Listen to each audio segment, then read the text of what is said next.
Recently, I took a trip to Game. Now, I haven't had a proper look in Game for quite a while. They have a pretty good 3 for 2, and I tend to use that as trade fodder for CEX. So I go in and I pick up, say, 3 games for 20 quid, and if I can get close to 30 in trade, I've basically gained £10. On this occasion, unfortunately, there wasn't really anything there that I could do it on for the 3 for 2. I had a look at the new stuff, and they had F1 Manager 22 for a tenner on the PS5, which is fine. Street Fighter 6, I'm itching to play this, but for 40 quid, not so much. Next game was the AEW Fight Forever. I don't know anything about this, and I'd like to know a little bit more because I do like wrestling games when they actually work. And then Diablo 4, a game that I'd like to play, but again, not for 50 quid.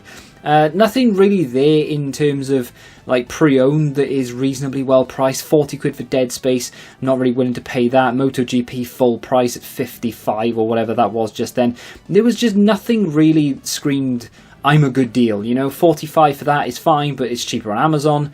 And what else do we have? Stray for 30. Again, not bad, but I know I can get that cheaper elsewhere. And that's kind of the problem with Game, at least has been the problem with Game for the last few visits. All the new stuff is obviously competitively priced, but the majority of it is cheaper on Amazon. And then you have all the pre-owned stuff like Street Fighter for 40 quid, which sounds good, but you can get it on Amazon for 43 on the PS5. You can get it on the Xbox One for about 40 quid, and if you're happy to just take that little bit of a downgrade, you can get it for like 35 quid brand new, delivered the very next day on the PS4. Game have Diablo 4 pre-owned for $49.99, but you can get it for the same price brand new on Amazon. AEW for 35 is fine pre-owned, but again, for 40 quid on Amazon, you can get it brand new, and there are cheaper ways to get it again.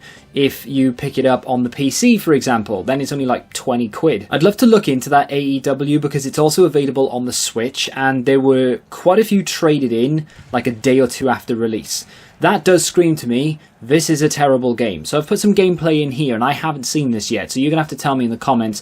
If you haven't played it and you're going off the gameplay alone, do you think this game looks to be like a decent game worth picking up for 40 quid? Or do you think it's something that I should stay very well clear of? I'd love to know how this plays on the Switch as well. I would imagine it's going to be quite bad because the WWE game, the only WWE game I believe actually that is on the Switch, is so bad that they gave up and they don't make any more. I think if you have any more than like 2 fighters on the screen at any one time, the FPS like halves every single person you add.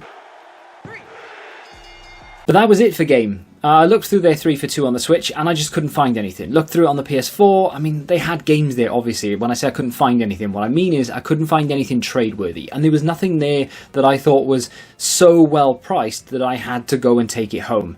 It was a game that I was thinking, well, maybe I could buy it and maybe I would play it, but there was nothing that just jumped out at me. In one of my most recent videos on this channel, I went to CEX on a budget and I showed you, I think, 5 games that I picked up for £5.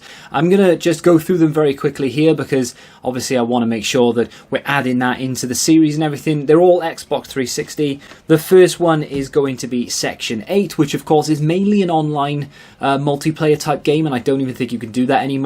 For £1 though, I remember playing it back in the day when it came out. It seemed to be okay then, it wasn't anything fantastic. There is a single player campaign, but it's basically just you against a bunch of bots. It's like a glorified tutorial, but gotta catch them all, right? So that's game number 1. Game number 2 was Hawks, which I have been playing a little bit of, and it is actually a lot better than I remember it being when I originally played it. Again, that was £1. I am going to pick up the second one at some point. I think that's only £2. Enslaved, which is a little bit more expensive at £2, but again, I kind of want to get all of these games on the 360. The ones that I remember playing and the ones that I always remember thinking, I'll get around to that eventually. Well, eventually has come, and now we are going to get around to playing them. Enslaved, one of those on the list. A lot of people in that video said that this was actually a pretty good game and I should try it, so I will. And then nothing too fancy here. This is Kane and Lynch Dead Men. There is a second one that I do want to pick up. Haven't replayed that one. This one though, I remember enjoying quite a lot while listening to some music alongside it. It's just one of those run and gun type games, and for what it is, for £1, more than happy to put that into the collection. So that was £5 spent. I just wanted to catch you up on that. So we're going to deduct £5 from the profit here, and we're going to add £5 onto the amount that we've spent on games. So we do need to go out and try and earn some money somehow for this series so that we can continue to buy games and continue to make them free. And that brings us to the car boot sale. Now, these are going to be ending very, very soon. In fact, they've been trying to end, but they keep saying, we're going to put one more on. It's been raining all year, we're going to add one more. And every time they do, it gets rained off, inevitably, because the weather this season has been absolutely horrific. The one that I managed to get to, though, I did pick up some games. There's nothing fantastic there, but I also found this PlayStation deal. How much did you have on the PlayStation? 35, love. The leads are in the car. Yep, no worries. All the games are different prices. Okay. So I'm not sure how much of that you can hear, but she wanted £35 for the PlayStation. It had a controller, there were games, however the games were individually priced on top of the $35 that she wanted for the console. Now, if this was working, and I knew the controller was working, and I knew the console was working, and I had that guarantee, £35 for this is fine if you want to add that to your collection. Not sure how much the games were, didn't even bother asking. However, you have to buy it, and I always say this, you have to buy it on the assumption that it doesn't work. It's faulty, because it could very well be. The controller could have numerous things wrong with it, stick drift, some buttons may not be working, the insides may not even be there, you just don't know. And it's exactly the same with the PlayStation. The hard drive could be faulty or missing. The disk drive could not work. There are so many things that can go wrong with these type of machines, you have to buy them at faulty prices. Now, in fairness, this is around a 60 quid machine, so for £35 that's pretty good. But again, only if it's working, because faulty, 20, 25 at a push. It's highly unlikely that the controller and the console are both faulty, but you never know. So I left that one alone, and then I went to the store that I actually picked up some games from, and it just so happened that this was a subscriber's stall as well. I've seen him there a few times, in fairness, so it was none of that sort of awkward, oh, are you TVM kind of thing, you know? I knew who he was, he knew who I was, and he said, look, I'll do you a deal if you want, if you pick up, you know, any large number of games. I'm looking through, and there's a fair few things there that I could possibly pick up and put into the collection.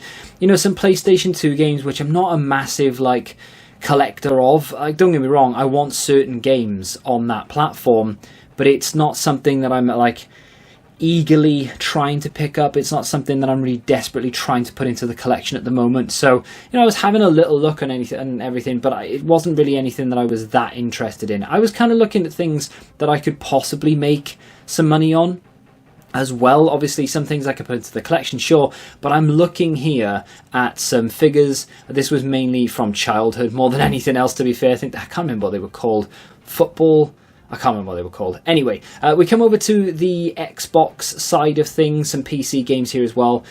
So we have some original Xbox stuff, some Xbox 360 dotted around the place. Nothing too amazing, and I do have most of this stuff on the 360. Some PC games as well, and we do know that PC games, or at least some PC games, can have value. Lots of DS stuff dotted around at the back there, which it probably has the most value here. But then I pick up my first game, Saints Row 4, which is a game that I don't have in the collection. It doesn't have the manual, unfortunately, but it does have the disc, and even though I'm checking it, I knew it was going to be in relatively good condition, otherwise he wouldn't have been selling it, obviously, because this is a guy who deals a lot in video games, so he's going to know what he has, as well as have things in decent condition. So again, flicking through and see if I can find anything rocky there on the original Xbox that you can barely see out a shot. This does have the manual, and it was in very good condition. Now, I believe I have this, or at least have a version of this, on the PlayStation. I have Rocky Legends, and this is the first Rocky game, so that was going to come home with me, although he does have it priced up at £4. Some games have prices, others don't. £4 for that Rocky is overpriced. Not that I'm criticising his prices or anything. If you're watching, I do apologise, but in CEX it was £2.50 and he has it there for £4. So obviously not everyone shops in CEX, not everyone knows CEX exists. I know that's hard to believe because they are everywhere, and people always message me on eBay and things. They're like, oh, you know, this is cheaper in CEX. I was like, yeah, well, you know, not everyone shops in CEX. Not everyone is going to know that you can get these games cheaper. So I do understand why you'd price above. And then there's Brothers in Arms Road to Hill 30, which is a very, very good game. I love the Brothers in Arms games. £2 on that one. Sorry to say it again, but unfortunately this is not a great deal here. £2 on this game, and it's only 50p in CEX, so you would be massively paying up for this. I know he said he'd do me a deal, but is he going to knock £2 down to 50 pence? Let's be honest, probably not. But I've put 3 games to one side there. But I am very conscious that this may not end up being the best of deals. And as this is a subscriber, I've kind of locked myself into maybe buying this, even though I don't want to, because I feel bad for not buying it, especially now that I'm picking games up. That being said, I am looking for something that I can make my money back on here. So I'm looking at games and I can't really find anything, and then this catches my eye. This is a Volkswagen racing hat. Now, I've had many a hat in my time, and I know that these type of things can be worth money. So I'm asking how much he'll do on this, and we're talking back and forth about, me picking up some games as well, and he'll do me a deal. So I grab 3 games in the hat, and I say, well, I'll have another look around and see if I can find anything else, but inevitably I don't. Well, as previously mentioned, I picked up 3 games, so I'll go through those very quickly because you've kind of already seen them. On the Xbox 360, Saints Row 4, and on the original Xbox, Brothers in Arms Road to Hill 30, very good game if you haven't played it, and of course Rocky on the original Xbox as well. Not 100% sure if these actually work on the 360 or not. I'd have to put them in and find out, and I'd have to connect my 360 online for that to work as well, I'm pretty sure. But that's okay, because I have been looking at some original Xboxes and I wouldn't mind picking one up. I never had one, and it's always something that I've kind of wanted to pick up. There's no real reason for it, because I'm pretty sure the PS2 is probably the best place to play these games. Now, the price that I did, or rather the price that I got given, was £10, and that wasn't just for these 3 games, of course, that was for the hat as well. So for £10 I got 2 original Xbox games, 1 360 and a hat. Is that a good deal? A lot of you will be saying no it's not, and I can see where you're coming from, because the Brothers in Arms game is 50 pence. This is, I think, £2.50 in CEX, and that, I'm not even going to look it up, but I'm guessing it's probably 50 pence to £1. So that hat sold on Vinted for £10. There are no fees on Vinted, of course, so I get to keep that £10. That's how much I paid for the whole thing anyway, and that's how those games go into the collection for free. So that, together with the CEX pickup that I got in the last video, but the ones that I've just shown you, means that we are adding all of those games into the collection, and it has essentially cost me £5, which is, I mean, don't get me wrong, right? They're not, I wouldn't say, when I say they're not amazing games, what I mean by that is there's nothing expensive there.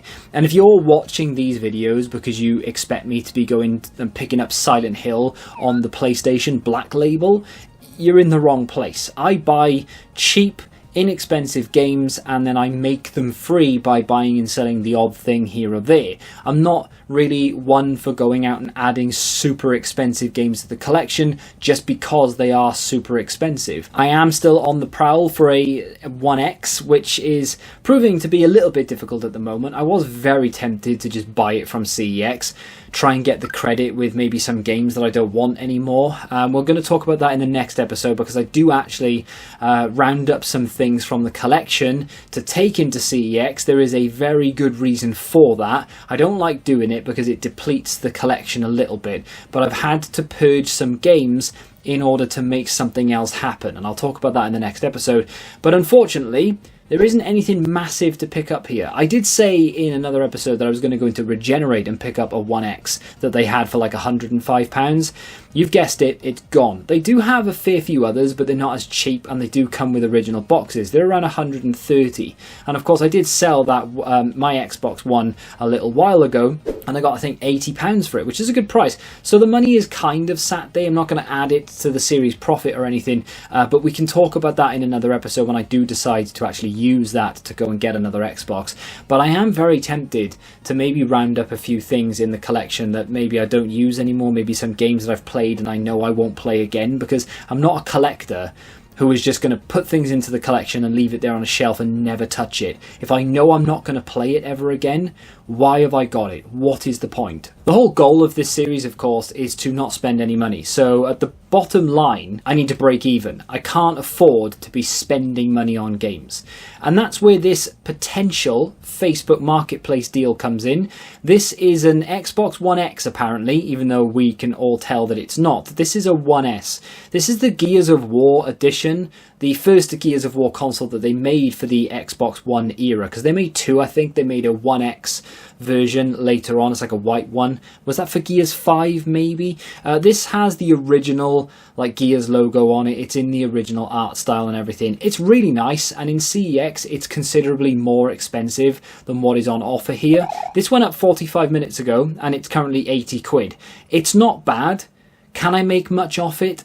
Probably not, but I'm thinking 60 on this. 60 is going to put me in a position where I know I can sell it for 100 if I absolutely have to. I've still made 40 minus fees, and I think I'd be content with 60 quid. So that's the price I'm kind of settling on right now. Like I said, I would like to keep it, I really would, but at the same time, do I want a console that I'm never likely to play just sat there just because it looks cool?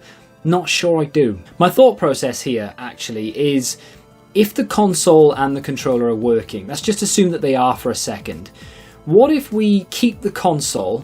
Let's just say we get it for 60 quid. We keep the console for now because we don't have an Xbox One and I do still want to play some games. So if I keep the Xbox One console but maybe look to sell the controller, it's an official Xbox controller, it's not a PowerA or anything nonsensical like that. So I mean, how much can you actually get for an Xbox One controller these days? I would imagine a fair bit. I mean, CEX have the bog standard controller around 48-ish. I mean, they trade them in for 32, assuming it is trade worthy. We could actually get £32 in credit, and that's something else that I could look at as well. So if they say yes to 60 quid, which is unlikely, but they might do, could I sell this on eBay, just console only, for 60 quid or just above? On the 23rd of September on eBay, someone sold this console. Oh, okay, so I've just had a message back right now, right here. £60 is fine if you can collect today.